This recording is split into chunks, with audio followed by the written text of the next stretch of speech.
Dahil nga magpe-February 14 na at araw na ng mga puso. Sana all magse-celebrate. Aha, dumadani ka na naman. Okay. Siyempre, di natin palalagpasin ang Valentine's theme. Dito nga ay nag-drawing lang ako ng mga puso at number 10 at aking ginupit. Sunod naman ay ang ribbon pang bowtie kuno. We, di na. Oo nga. Ginagamit ko nga palang karton dito ay ang karton ng Red Ribbon. Nga red ang packaging ng napakasarap na cake nila at gustong gusto talaga ng mga anak ko. 'Di ba, nakakain na tayo ng cake, magagamit pa natin ang packaging nila. Kahit yung pinaka-ribbon, yung pinagtatali nila, nagawa ko din yung ipit sa buhok ng anak ko. Ay, nagpapalapas. Di naman, pero Red Ribbon, kahit cake roll lang, this coming Valentine's Day. So, eto na nga, bali, 2 pa-ribbon yung ginawa ko para pagtataklobin. At kumuha rin ako ng tela, syempre yung kulay red din, para gagamitin natin pantali. Gumupit lang ako ng mga 2 dangkal, yung kasya kapag binuhol sa leeg. Syempre, yung hindi mabibigti yung bata, baka kasi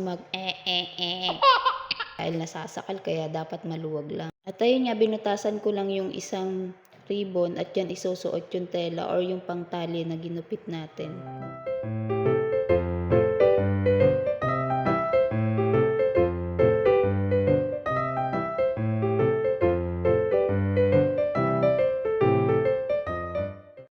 Pinagtaklob ko na matapos mailagay yung tela at dinikit ng glue stick. So ayan, meron na tayong pang bowtie. Medyo nakukulangan pa nga ako kaya lalagyan ko pa yan sa pinakagitna.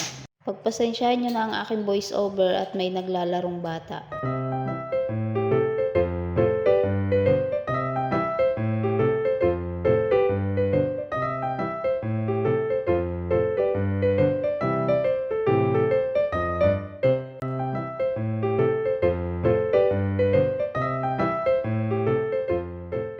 At ito na ang ating bowtie. Gupitin na lang natin yung mga sobra-sobra sa gilid. At ito na nga, ready na lahat. Tayo na mag-set up. So ayun nga, puro pulang tela ang gagamitin ko dito. So tara, ayusin na natin.